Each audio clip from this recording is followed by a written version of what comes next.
Chapter 1. Where's Jessica, honey? Elizabeth Wakefield set the milk pitcher down on the dining room table and turned to look at her mother. She had a guilty expression on her usually cheerful face. Isn't it Jessica's turn to set the table? Mrs. Wakefield asked. Elizabeth shrugged. Well, she's so excited about this cheerleading stuff. She's upstairs practicing. And besides, I'm almost finished with my homework anyway. She trailed off, looking at the table. She knew perfectly well it wasn't the first time she had made excuses for her twin. Mrs. Wakefield shook her head and wiped her hands on an apron. Well, go call her for dinner. It's time to eat, and that means now, not when she feels like it. Sure, Mom. Elizabeth tucked a stray lock of golden hair behind one ear and ran lightly up the stairs. She knew her mother's job as an interior designer kept her busy, and that meant Mrs. Wakefield didn't appreciate Jessica's casual attitude about household chores. Elizabeth tapped on Jessica's door before opening it. As she entered the pink and white room, Jessica cheered, "Let's go, Sweet Valley, let's go." "Dinner, Jess," Elizabeth said, leaning against the doorframe. "Just a minute," her twin replied. Jessica was concentrating on her reflection in the full-length mirror as she waved her arms above her head. Then she executed a perfect stag leap. Except for the fact that Jessica was wearing a leotard and Elizabeth was wearing her school clothes, Elizabeth could have been looking at herself in the mirror as she gazed at her sister. They had the same vivid blue-green eyes, long blonde hair, pretty tanned faces, and graceful bodies. They were identical twins, down to the dimples in their left cheeks. "Jessica," Elizabeth repeated, "this is your big sister calling you back to earth." "Well, if it's my big sister," Jessica teased, turning finally from the mirror, "I guess I must obey. But whoever said you could be born 4 minutes before me, huh? I think they got us mixed up in the hospital. I'm really the older one." "Yeah, right, Jess," Elizabeth laughed, but sometimes she thought those 4 minutes made all the difference in the world. No matter how identical they were in looks, the twins had very different personalities. That was something Elizabeth had been thinking a lot about lately. "Seriously, Liz, do I look like a cheerleader?" Jessica struck a pose in front of her sister, an expectant look on her face. Elizabeth pressed her lips together and shook her head sadly. Instantly, Jessica's look turned to one of panic. "What? What is it?" She rushed to the mirror again and stared intently at her reflection. "It's just... oh, forget it." Elizabeth's dimple was showing at the corner of her mouth, but her sister was too concentrated with her own face to notice. "Lizzie!" Jessica wailed, turning her head one way and then the other. She frantically looked over every detail of her image in the mirror. "What's wrong with the way I look? Tell me!" Unable to torture her sister any more, Elizabeth collapsed in giggles on the bed. Jessica whirled around. "I'll get you for that," she shrieked, hitting her twin with a stuffed animal. For a few frenzied moments, the room was filled with screams of laughter as Elizabeth and Jessica tickled each other to exhaustion. "Girls!" their mother's voice drifted up from downstairs.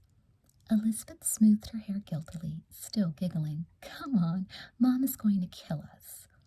The girls quickly ran down the stairs together, both feeling that special closeness that only twins can share.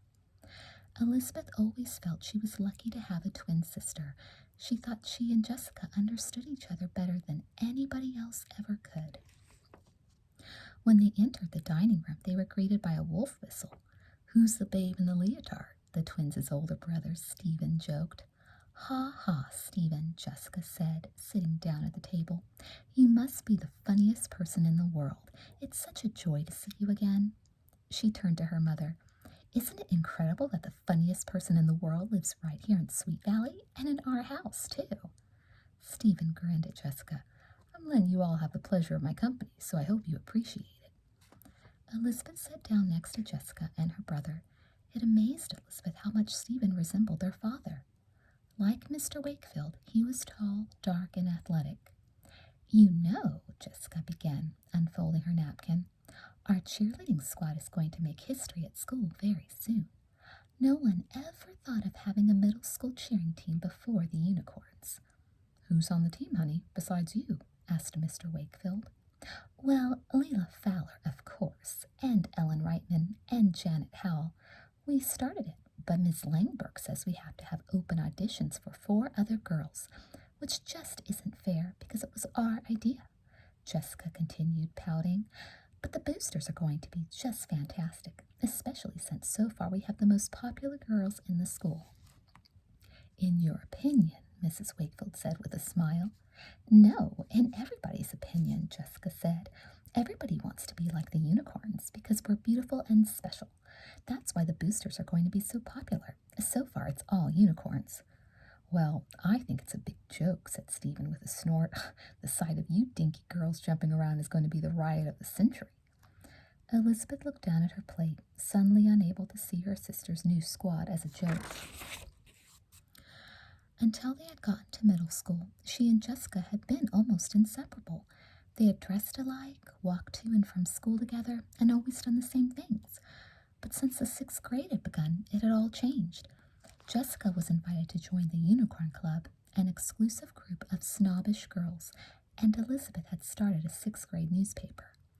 It had begun to look as though they were moving further and further apart. They had even stopped sharing the room they had grown up in. Elizabeth still felt hurt sometimes when she thought about how much things had changed. Now the boosters would take Jessica away from her even more. Mr. Wakefield finished serving and picked up his fork. When are the auditions? The first round is tomorrow, Jessica said between mouthfuls, and I can't believe how many girls signed up to try out. We're swamped. She shook her head. And so many gross girls signed up. It's pathetic. I don't know how I'm going to survive watching them try to do cheers. Stephen laughed again. You poor thing. What torture. He held his hands to his throat and gave a strangled gasp. Like I said, he's the funniest person in the world. Jessica rolled her eyes in disgust. I'm serious, she continued. Girls like Lois Waller, who's so fat she's really 2 people, and Leslie Forsythe, she's skinny and scrawny and always has a runny nose, and that icky tomboy Amy Sutton. Jessica? Mrs. Wakefield shook her head and cast a quick glance at Elizabeth. Elizabeth remained silent, still looking at her food. She was remembering the argument she'd had with Amy when Amy had announced that she was trying out for the boosters. Amy was one of Elizabeth's closest friends. Elizabeth had tried to tell her that since the unicorns were running the tryouts, they weren't going to pick anyone but their own friends. But Amy wouldn't change her mind, no matter what Elizabeth said. Does Amy think she can get into the Unicorn Club by going out for the boosters? Jessica asked. If she does, she's got to be crazy. Not everyone wants to be a unicorn, you know, Elizabeth snapped back hotly. She was fed up with all this talk about the unicorns and the boosters. She thought they were both ridiculous. Maybe she just wants to be a cheerleader. Well, that's a joke, because we'll never let such a tomboy into the boosters. Cheerleaders are supposed to be beautiful and graceful, not like Amy. She was the biggest klutz in our whole ballet class. Can you imagine her twirling a baton? But she got a lot better, Jess, and you know what Elizabeth defended. She got to dance in the chorus for the recital anyway. Oh, come on, Jessica retorted. Madame Andre just pitied her, but she'll never make the boosters if I have anything to do with it. Mrs. Wakefield put her napkin down. Jessica, I'm really surprised at you. The auditions are supposed to be open to everyone. You can't make a judgment before you've seen what Amy can do. Maybe she'll be good. Oh, Mom. Jessica squirmed in her seat and flushed uncomfortably. Elizabeth's face reddened too. She wished she could stick up for her friend by telling Jessica how much Amy had been practicing and how good she was at baton twirling, but Elizabeth had promised to keep it a secret so Amy could surprise the boosters. Elizabeth loved her twin so much that it hurt to think of her as cruel in any way, but it seemed that ever since Jessica had joined the unicorns, Jessica's nasty side came out more and more often. With a sigh, Elizabeth got up to start clearing the table at the end of the meal. She wondered if she should try again to talk Amy out of auditioning for the boosters, and decided to call her later that evening. Jessica finished her milk and cast a sidelong glance at her sister. She knew Elizabeth was upset, but she couldn't understand why Elizabeth didn't realize how important it was for the boosters to have a good image. Even if Amy Sutton wasn't a klutz, she just wouldn't look right. Her plain face and stringy hair were all wrong for a cheerleader. Wondering how she could soften her sister's mood, Jessica got up to help clear the table. "Now, just what do you think you're doing with that plate, Elizabeth?" she said as she entered the spacious Spanish-tiled kitchen. "Put it down right now or I'll call the dishwashing police. It's my turn to do the dishes." Elizabeth looked at her in surprise. "Don't look so shocked, Liz. Come on." Jessica took the plate from her twin. She pouted. "You act like I never do my share or something." "I'm sorry, Jessica. I didn't mean it." Elizabeth's mood began to lighten. Jessica rinsed a plate, speaking above the rush of water. "I know I sometimes ask you to do my jobs for me, but it's only because I'm so busy and I know I can always count on you." Suddenly all of Elizabeth's misgivings about her twin vanished. How could she think Jessica was anything but sweet and lovable? Jessica might get out of her chores once in a while, but Elizabeth never really minded helping her out. And for that matter, how could she have thought that her sister would really be mean to any friend of hers? Maybe her fears for Amy really were as foolish as Amy had insisted. A feeling of guilt for her disloyalty struck Elizabeth's heart, and she watched fondly as her sister left the kitchen. Just then the phone rang, and Elizabeth reached to pick it up. "Hello, Wakefield residence?" "Jess, it's me." Leela Fowler's snobby voice was unmistakable. Elizabeth started to correct Leela, but was interrupted. "I've been practicing cheers all afternoon. I'm so excited about tomorrow, but I can't believe how many totally disgusting girls have signed up. I can't believe we really have to audition them. Leela, how did they even get the nerve to sign up? As if they really think we'd let them in. The boosters is strictly for unicorns." "But Leela, I know, don't tell me. Miss Langenberg won't let us do it without open auditions. But you and I have got to think up a way to get rid of these girls." Elizabeth felt frozen, but managed to say, "Sorry, Leela, this is Elizabeth. Just a minute." She put the phone down and walked stiffly to the door. "Phone for you, Jessica," she said softly, looking into the dining room. "Oh, great."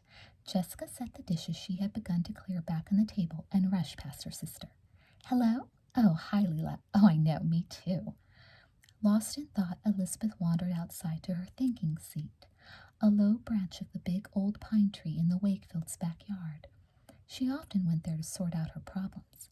Now she was wondering how she could have thought the unicorns would be fair about anything. Somehow she had to talk Amy out of the auditions tomorrow, or else her friend would be in for a miserable time. Jessica listened with half her attention as she watched her sister through the window. Her blue-green eyes narrowed, and she twisted the phone cord around one finger. She was sure Elizabeth was upset about the boosters.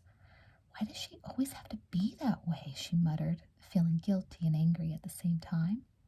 "Huh? You mean Miss Langberg?" Leela sounded puzzled. "Oh, Jessica's thoughts raced, and she tried to focus on what her friend was saying. "Listen, Leela, if we do it, we can't let anyone know, okay? I don't want anyone to find out." "Oh, well, don't worry. We'll get rid of those girls, and no one will ever know it wasn't a fair trial."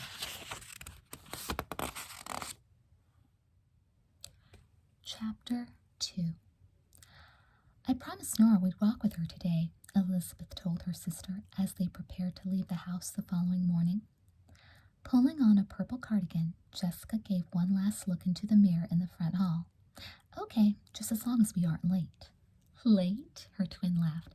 "Since when are you worried about being late to school?" "Since today's the day we have the tryouts for the boosters," Jessica said, "and 15 million wild horses couldn't make me late today."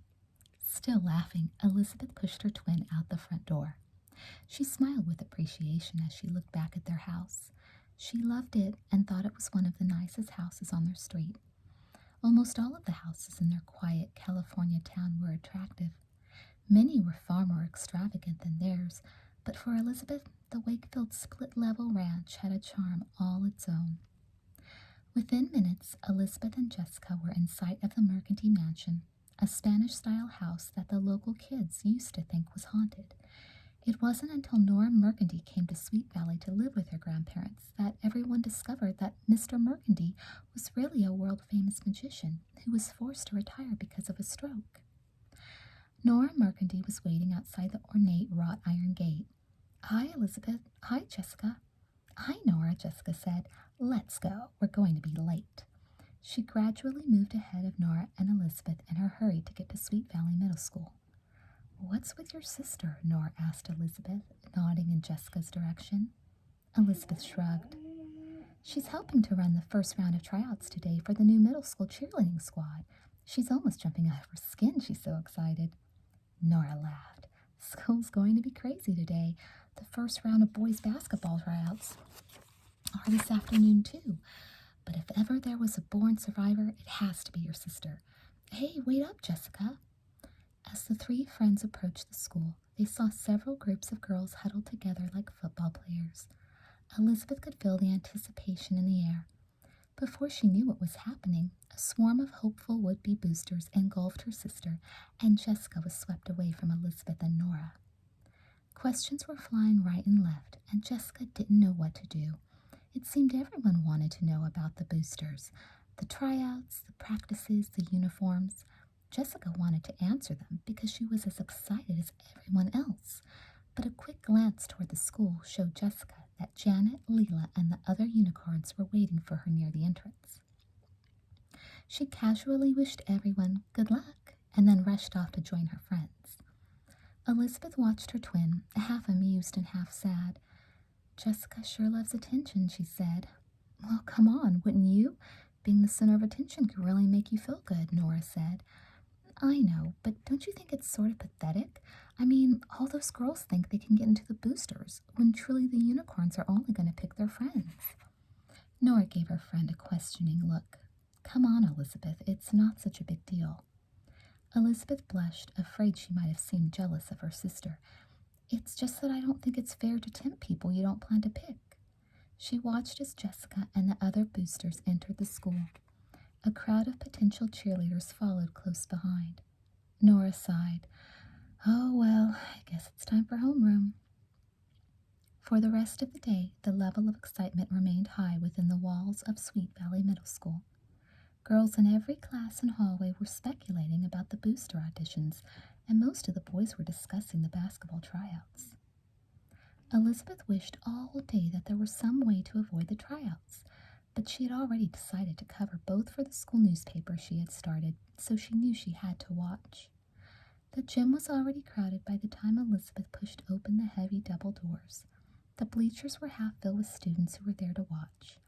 At one end of the gym were groups of nervous, self-conscious girls in leotards and gym suits. With a quick glance over the crowd, Elizabeth spied Amy standing alone near the bleachers. She hurried over to have one last word with her friend. Amy greeted her with a weak smile. "A lot of competition, huh?" Elizabeth searched Amy's face anxiously, wishing she could find a way to keep her friend from auditioning. "Are you sure you want to go through with this?" "Elizabeth, come on. How many times do I have to tell you? I really want to be a booster, and I'm going to try out." She pressed her lips together and with a rueful smile added, "I know what you think, but I'm really confident. I know they'll pick me once they see what I can do. But thanks anyway. I know you're only trying to help." With that, she walked away. Taking a seat on the bleachers, Elizabeth watched anxiously, hoping that in the face of so much competition, Amy would just call it quits and walk away. That way she would save herself from whatever trick the unicorns had in store for her and the others. As Elizabeth sat, worrying and wondering, her sister, Leela, Ellen, and Janet came out of the locker room, dressed in identical purple leotards and white tights, and they all had identical expressions on their faces, regal and bored. "Okay, everybody, get in a line or something, all right?" Leela Fowler, with a clipboard in one hand and a pencil in the other, was in charge. Standing with one hip out and casting cold, intimidating glances at the line of girls, Leela was both impressive and frightening. She casually flipped her luxurious light brown hair back over one shoulder and looked several girls over from head to toe, and then made some light check marks on her clipboard.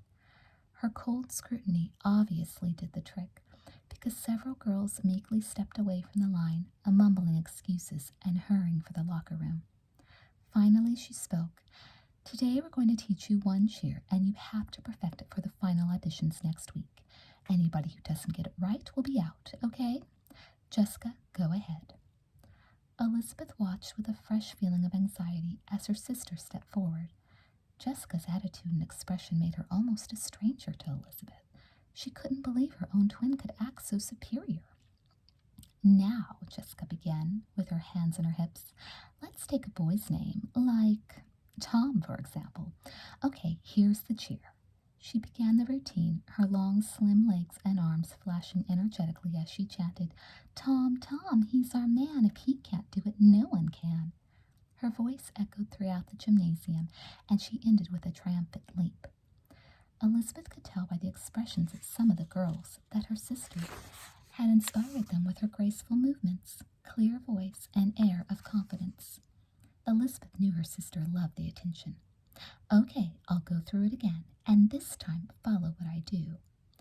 With renewed energy, Jessica began the cheer for a second time, but slower.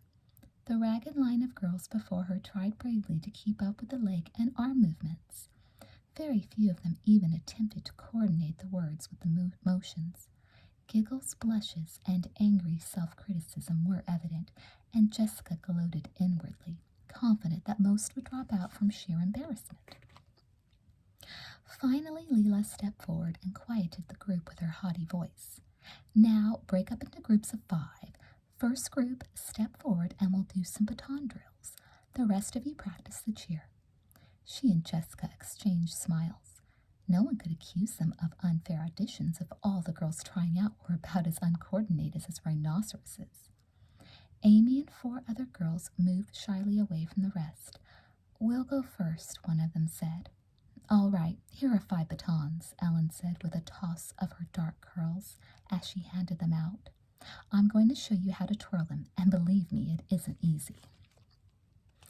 Ellen's deep blue eyes narrowed in concentration as she twirled her baton skillfully between the fingers of her right hand. Then, with a flourish, she tossed it up, caught it, and bowed, a smile lighting her dark blue eyes. Now I'll do it in slow motion, and you try it.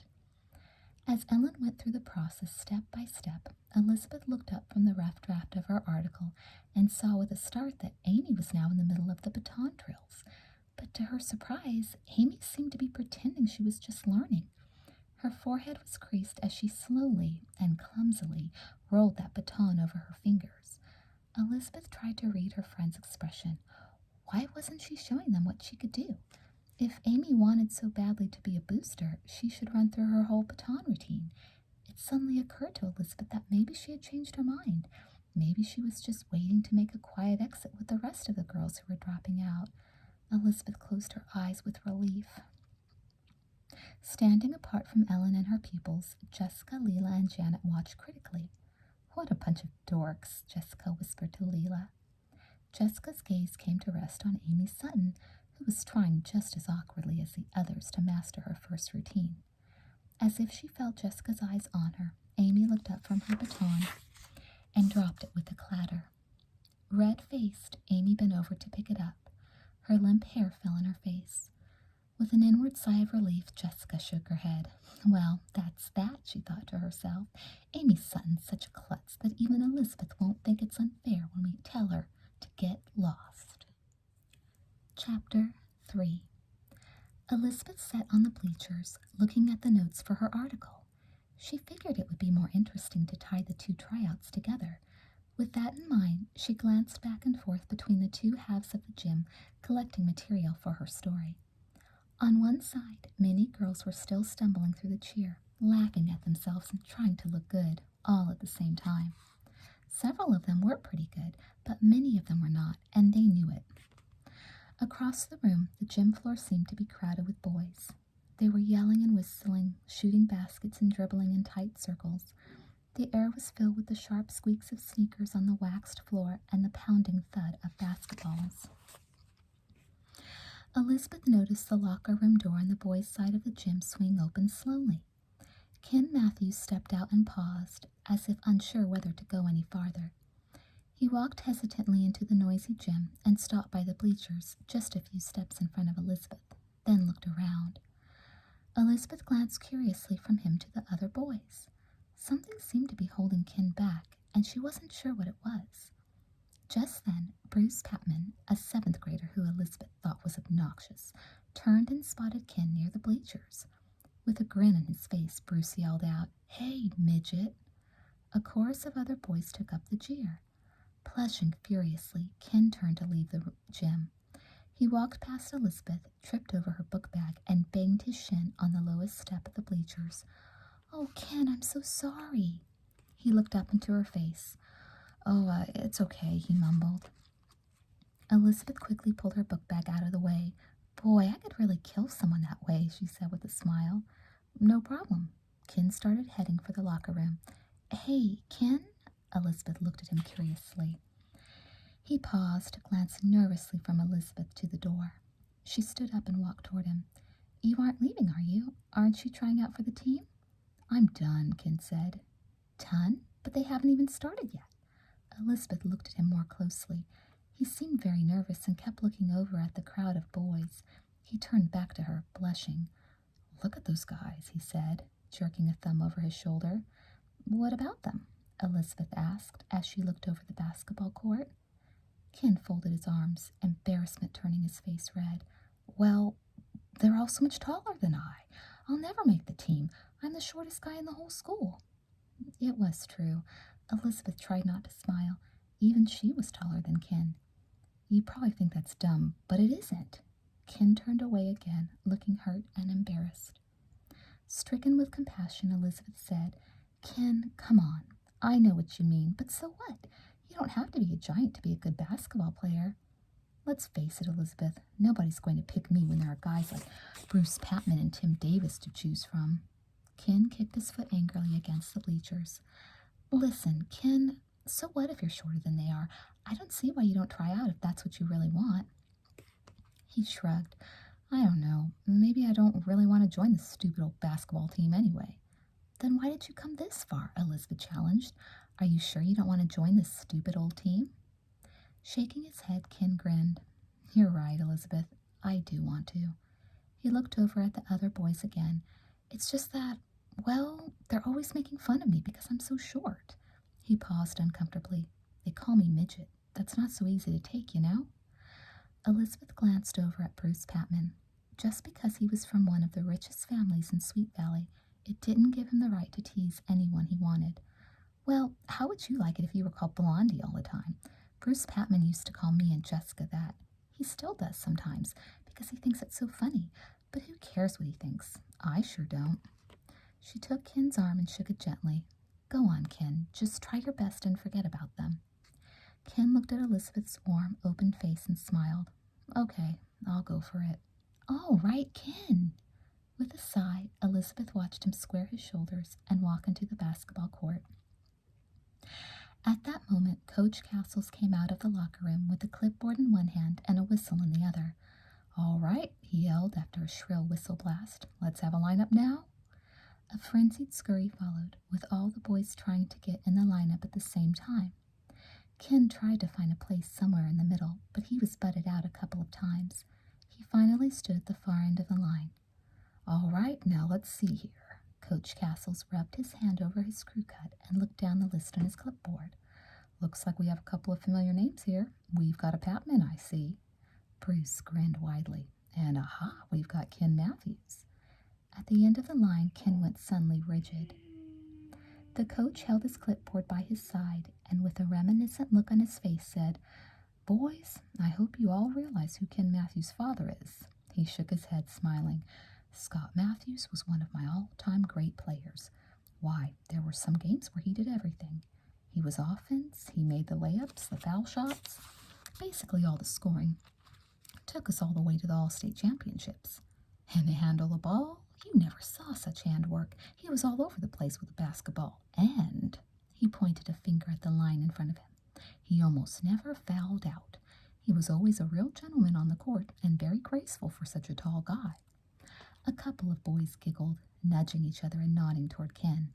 Now, I'm not saying you should all be like him. I'm not saying you've all got to live up to the reputation of one of the greatest ball players in Sweet Valley history. No, I'm not saying that at all.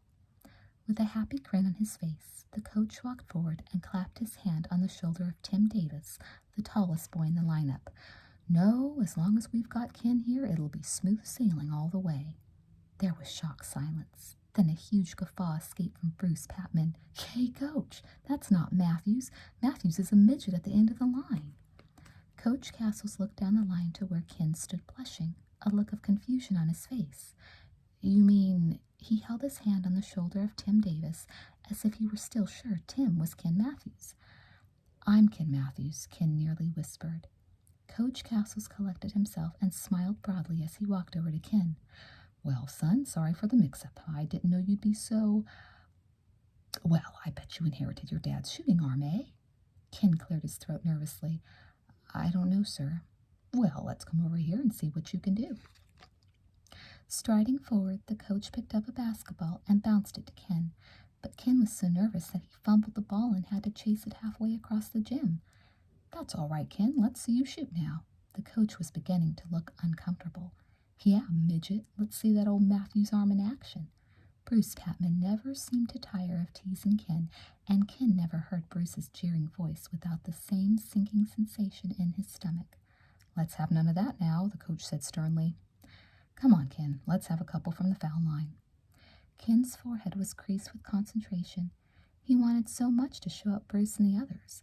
He bounced the ball a few times and let it fly for the basket, but he wasn't surprised that the ball didn't go in. Amid taunts from the boys and the coach's urging, he tried a couple more shots. They were even worse. I don't think I've got my dad's arm, Ken mumbled as he dropped the ball again. Why don't you let someone else shoot? No problem, said the coach in a hearty voice, but don't give up yet, son. I bet you're a great ball handler. Here, let's see if you can steal it away from me.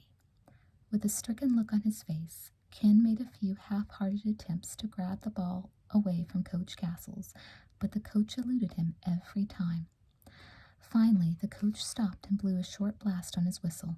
Okay, you guys, everyone get a ball and do some layups for a minute. Then, turning to Ken, he continued in a low tone. Listen, son, I can understand it if you're nervous. I guess I probably put you on the spot a little too much there, so I'll tell you what I'm going to do. From the bleachers, Elizabeth could see Ken deep in conversation with Coach Castles. She smiled to think they were getting along so well. She gathered her books together and walked over to where the cheerleading group was getting ready to break up. Ken noticed her leave and stared at the floor, trying to focus on what the coach was saying.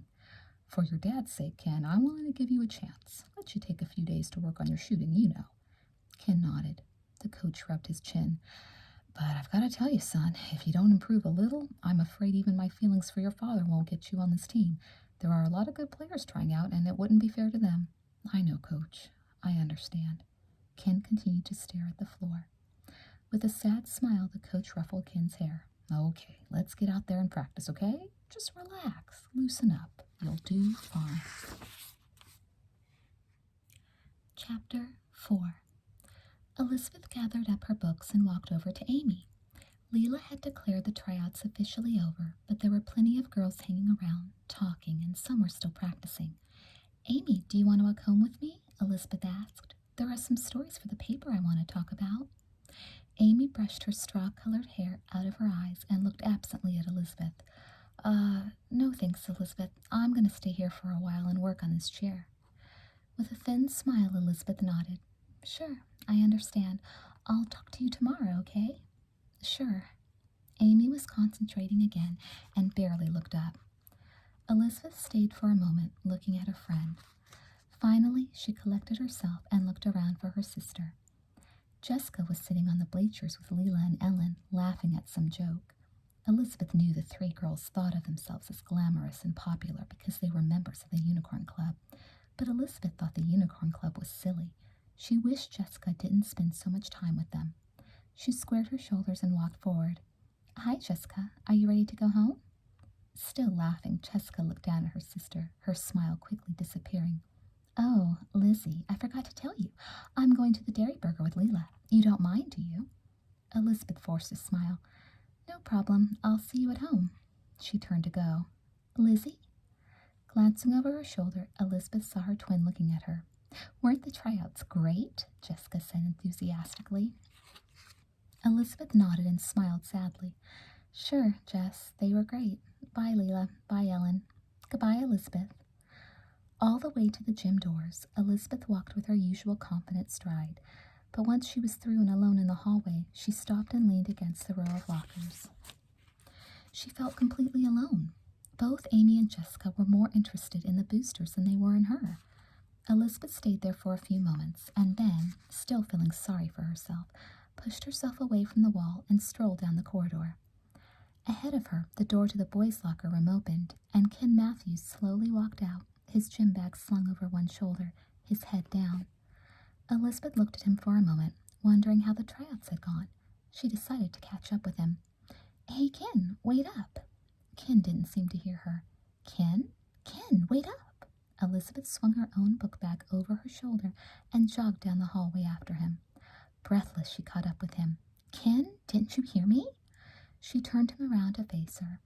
With a sinking sensation in her stomach, Elizabeth realized he had been crying. Without a word, she fell into step beside him. Just then, the door behind them reopened, and Bruce Patman and a horde of his friends surged into the corridor. Hey, midget, yelled Bruce. Maybe instead of trying out for the team, you should try out for being the basketball. Bruce and his buddies shrieked and hooted with laughter as they left through another door. Ken simply lowered his head farther and increased his pace. Shaking his head in disgust, Elizabeth cast a sidelong glance at Ken. Ignore them, Ken. Only jerks make fun of other people. But Ken pulled his head back angrily at that. But they're right, he choked. I'm too short and I can't do it at all. I'll never make the team. He pressed his lips together as he looked back toward the gym. I was a joke in there. Elizabeth suddenly realized how unhappy and disappointed Ken must be, and she felt a wave of sympathy for him. She could never stand to see anyone upset. Hey, listen, Ken. My brother Stephen is on the junior varsity team at Sweet Valley High. Maybe he can give you some pointers. She looked hopefully into Ken's downcast face. He shrugged. Come on, Elizabeth continued. Why don't you come home with me? He's really good, and I bet he could show you some drills or something that you could work on. Ken shrugged again. Why should he? Why should I, anyway? Elizabeth's turquoise eyes narrowed. Look, Ken, you can't tell me you don't still want to make the team. I think you should give it another shot before you give up.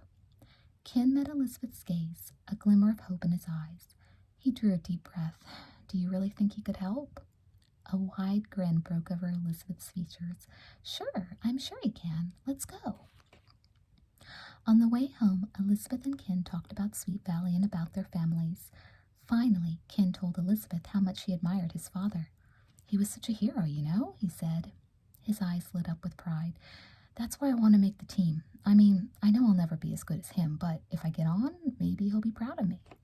Elizabeth looked at him and shifted her book bag to the other hand. I'm sure your dad's proud of you anyway, Ken. Ken kicked at a stone and blushed. Thanks, Elizabeth. He glanced at her quickly and then looked away. But this would make him, I don't know. With a soft smile, Elizabeth said, I know what you mean. Ken smiled again. Well, anyway, no more dumb talk about me. Is this your house? He asked as they arrived at the Wakefields. It's really nice. Elizabeth loved to hear people admire her family's house. Thanks, she answered, opening the door. Want something to eat? I'm not sure if Stephen is home yet. Sure, thanks, Ken said as they entered the spacious, sunny kitchen. Elizabeth and Ken were eating peanut butter and jelly sandwiches when Stephen burst into the room. He yanked open the refrigerator door and stood glaring at its contents. Isn't there anything to eat? He muttered, running a hand through his wavy dark hair. I think there's a jar of mayonnaise, and that's about it, Elizabeth teased, winking at Ken. Ken smiled back nervously. Elizabeth could see Ken's uncertainty as he eyed her growling brother. Cute, Elizabeth. That'll go real good with this stuff. Stephen was piling bologna, ham, lettuce, milk, and cheese into his arms, and holding the towering heap steady with his chin. He stuck a jar of mayonnaise under his arm as he frantically scanned the crowded refrigerator again. Don't tell me we don't have any bread. Relax, Stephen. It's over on the counter. Elizabeth glanced at Ken as her brother began constructing one of his tremendous after-school sandwiches. Hey, Stephen, this is Ken Matthews. Hi, Stephen grunted, not looking up from the counter. Ken began to stand. Maybe I'd better go, Elizabeth. Thanks for the sandwich. He was remembering how Bruce and the others had taunted him and didn't think he could take any more.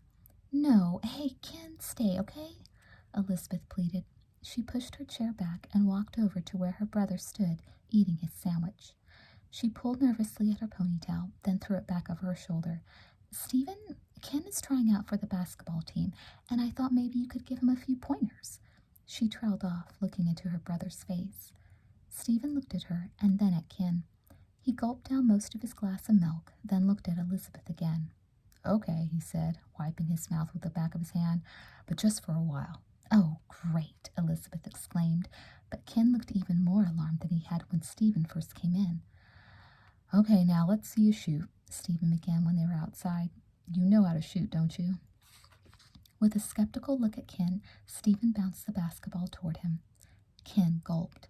He was determined not to tense up the way he had in front of Coach Castles. Go on, Ken. Elizabeth sensed his nervousness and gave him a reassuring nod. Here goes, Ken mumbled. He bounced the basketball a couple of times, and then, squeezing his eyes shut, hurled it toward the basket. With a dull thud and a twangy vibration, the ball rebounded heavily off the rim of the basket.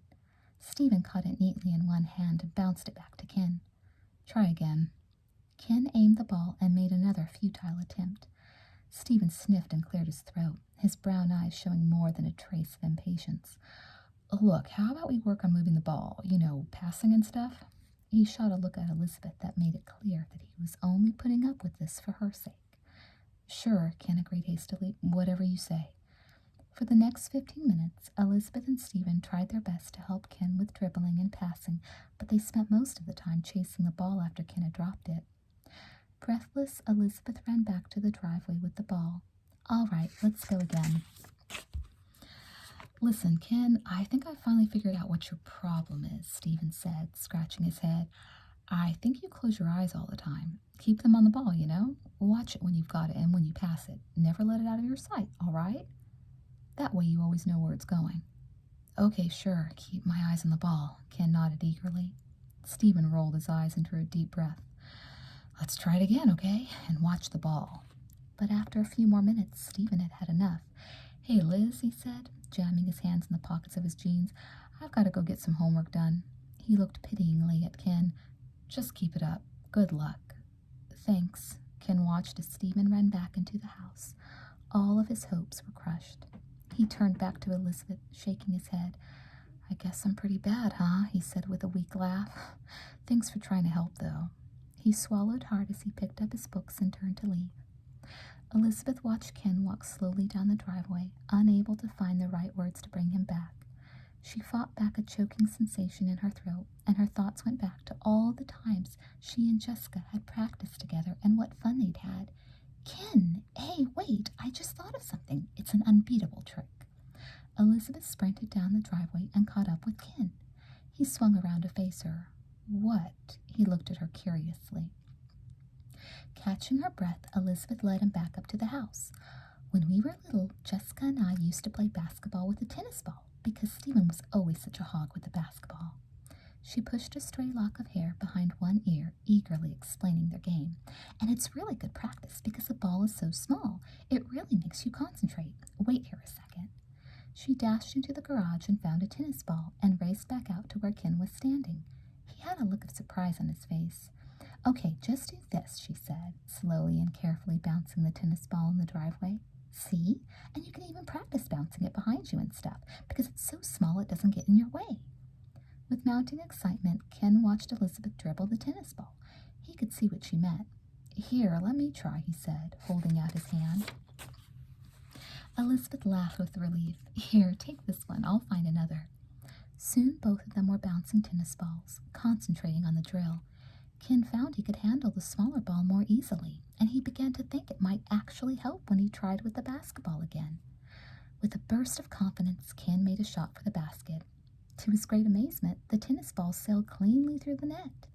He looked at Elizabeth with an expression of sheer amazement on his face, but he quickly turned serious. Listen, Elizabeth, could you do me a favor?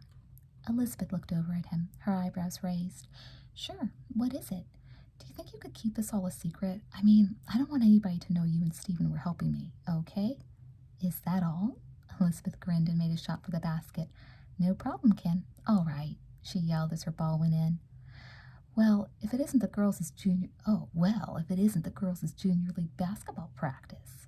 Bruce Patman, astride his bicycle and with his arms folded across his chest, was stopped at the end of the Wakefield driveway, a sneer on his lips. He grinned suddenly. Hey, Pee-wee, I guess you've got your game, huh? You've really met your match now. Delighted by his own joke, Bruce slapped his thighs, hopped back on the seat of his bicycle, and rode down the street. The smiles had immediately disappeared from Ken's and Elizabeth's faces. They stood like statues for a few seconds. Then, with an angry jerk of his shoulders, Ken turned around and ran down the driveway. Hey, watch it, cried Jessica, who was just turning up toward the house. Ken had nearly run right into her. Without an answer, Ken hurried on his way, leaving both of the Wakefield twins staring after him. Chapter 5. Jessica Wakefield turned to her sister with a frown. What was that puny guy doing over here anyway? The two girls were walking back up to the house. Elizabeth had promised to keep Ken's secret, so she didn't answer. You might think about me next time you invite some geeky guy over, Jessica continued. What if Bruce Patman or somebody went by, she said, sounding horrified. Not everyone can tell us apart, you know. Elizabeth shrugged as they entered the house. Well, as a matter of fact, Bruce Patman did ride by a little while ago, but I'm positive he knew it was me. She didn't add, and I think he's the meanest and most horrible person in the world. Instead, she decided to change the subject. So what did you think of the tryouts anyway? It was a pretty good turnout, don't you think? If half the girls in our class is a good turnout, Jessica giggled. I knew everyone would want to try out, but please, most of them were so pathetic, Liz, I thought I would die.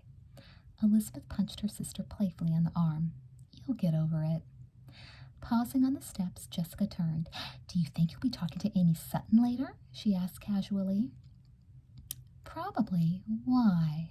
A note of concern and crept into Elizabeth's voice. Well, it's just that... Jessica toyed with the zipper of her jacket. I hate to make people feel rejected. Now maybe you could suggest she drop out, she finished in a rush.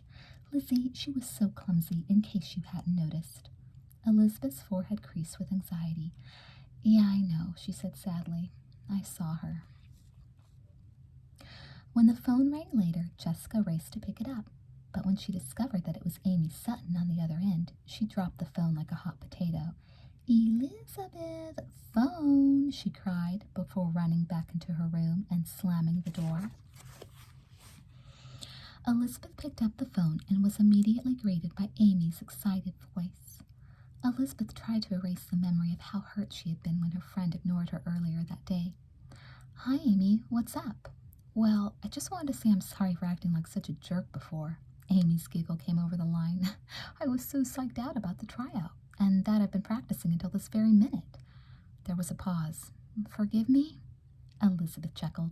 That's okay, Amy. No problem. She paused before going on. You're still planning to try out then? Sure, why not? I don't know, I just wondered. Well, nothing's changed, Elizabeth, except maybe I want to be a booster even more now than I did before. Amy sighed heavily over the phone. Then her voice changed, sounding almost too casual as she asked, Say, was that Ken Matthews I saw you talking to in the gym?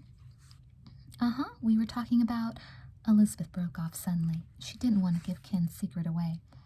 I was just apologizing to him for tripping him with my book bag. I left it right in the way and he fell over it, that's all. Oh, that's all it was? A curious smile broke out in Elizabeth's face as she began to wonder about all of Amy's questions. That's all it was, Amy. I've got to go. See you tomorrow, okay? Okay, Elizabeth. Bye. The following day, Ken Matthews stopped by Elizabeth's locker before homeroom. He looked like a different person from the one he had been the day before. He seemed happy, confident, and hopeful. You know, I practiced with the tennis ball all last night, Elizabeth. You were right. It really works. Elizabeth shut her locker and turned to face him with a smile. That's great, Ken. I'm really glad for you. So, are you still thinking about that stupid old team? She teased. Am I ever? Ken laughed. And I owe it all to you, Elizabeth. Thanks. He put out his hand. Elizabeth took Ken's hand and shook it firmly. Glad to be of service, she giggled. Well, if it isn't the two midget basketball players. It was Bruce Patman again. He was grinning at them with his usual mean smile. Ken quickly let go of Elizabeth's hand. Looks like you two just can't stay away from each other, huh? What a pair of lovebirds. He elbowed the ribs of the boy standing next to him and broke out in a fit of laughter. Oh, grow up, Bruce, Elizabeth spat out angrily. You have a bad habit of turning up just where you're least welcome, and you're not funny at all. Holding up his hands, Bruce pretended to be surprised. Oh, I'm not trying to be funny, Elizabeth. It's just that you two make such a nice couple, that's all. He winked at his friend again and then burst out laughing. The two strolled down the hall, still laughing. That guy makes me so mad. Ken slammed a locker with the palm of his hand and frowned angrily at Bruce's retreating figure. Hey, Ken, take it easy. Elizabeth was surprised that Ken would get so mad. Don't let him get to you so much. I mean, who cares what a stupid jerk like him says anyway? Ken turned back to her, a look of distress on his face. Maybe you don't care, Elizabeth, but I do. You know that by lunchtime half the school will think we're engaged or something. Bruce has got a mouth as big as the Rose Bowl. Oh, come on, Ken. Bruce won't even bother. He can't stay interested in one subject long enough to spread a false rumor. But Elizabeth was wrong. By the end of the day, she noticed many of her classmates nudging one another and nodding in her direction. No one dated in the 6th grade at Sweet Valley Middle School, and the idea of Elizabeth and Ken as a couple was met with shock.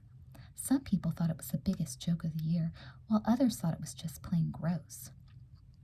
When Jessica heard about Ken and her twin, she was frantic. How could Elizabeth put her in such an awkward position? Leela and the other unicorns had been a little cold when the subject of Elizabeth and Ken came up at lunchtime. At the end of ballet practice that day, Jessica decided to set Elizabeth straight. Don't you realize what this sort of thing can do to me? She said, pulling her twin to one end of the dance studio. Elizabeth shook her head. Jess, nothing's going on. Ken and I are just friends. Jessica groaned. That's what they all say. She let out a deep breath and pushed her hair back. Listen, just stay away from Ken, Lizzie. It's really bad for my reputation. Her sister stared at her in surprise. Jessica, the rumors are about me, not you. I know that, Elizabeth. If they were about me, I'd kill myself. But it's my twin sister that's going out with that midget, and that connects me whether I like it or not. So for my sake, if it's true, cut it out. And if it's not true, then for goodness sake, Lizzie, tell everyone. Think of me for once. Elizabeth clenched her teeth. It was ridiculous to her that everyone would believe such a dumb story on Bruce Patman's word. And furthermore, she refused to set anybody straight about it. She knew that everyone would only take that as further proof, just as Jessica did. Besides, Elizabeth didn't care about the rumors anyway. As long as she and Ken knew they were just friends, it didn't matter what everyone else thought. The next day, Elizabeth caught up with Amy after school. Want to walk home together? She asked breathlessly. She fell into step beside her friend. Where's Jessica? Amy asked. Elizabeth shrugged. She's meeting with the unicorns today at the Dairy Burger. Those unicorns, Amy said with a lopsided grin. They really are a pack of cats, aren't they? Not Jessica, Elizabeth retorted hotly. She's not like the rest of them. Amy shrugged her shoulders. Sorry, it's just that... She stopped suddenly, looking at the ground. What? What is it? Elizabeth looked at her friend with a frown, then followed Amy's gaze. At their feet on the sidewalk was an arrow-pierced heart scrawled in red chalk. Inside were the initials E.W. and K.M. Elizabeth made a little sound of disgust. Oh no, this is so dumb. She grinned at Amy, but her smile quickly disappeared when she saw the dismay on her friend's face. Amy, listen, it's not true. Catching Amy's arm, Elizabeth looked into the other girl's eyes. Ken and I are just friends. He came over to my house once, and suddenly we're Romeo and Juliet. It's just a rumor Bruce started for spite. She shook her head as if she couldn't believe it had gone so far. He'd think the whole school had seen us making out in the back of Guido's or something. It's so ridiculous. A look of relief crossed Amy's face, followed quickly by one of anger. That stupid Bruce Patman. Boy, if I get my hands on him, I'll knock his brains out. The tomboy in Amy had not completely disappeared when she'd started 6th grade. Amy shook her head, then turned to Elizabeth. But why didn't she try to deny it? Wouldn't that have stopped all the gossip? Elizabeth smudged the heart out with her foot. Probably not. Besides, it doesn't matter what everyone else thinks. The important thing is I know the truth, and so does Ken. She grinned. And so do you. Yeah, I saw that stupid heart too, a voice behind them said. Both girls turned to see Ken Matthews with a sheepish grin on his face. Kind of embarrassing, huh? He shifted his book bag from one hand to the other. So what are we going to do about it? Nothing, said Elizabeth, as they started to walk again. Absolutely nothing. People who spread gossip only wind up looking stupid in the end. Why does Bruce have it in for you so bad anyway? Amy asked Ken. He doesn't want me trying out for the basketball team, Ken replied, a slight blush coloring his features. He thinks I'm too short. No, you're not, Amy protested. Well, I'm not going to let him scare me away, Ken said firmly. I know I can do it. All right, Ken, Elizabeth exclaimed. I think that's a really good attitude, Amy declared as the trio reached her corner. You shouldn't let people talk you out of doing something you really want to do just because they don't like you for some reason. Elizabeth noticed that Ken gave Amy an admiring look.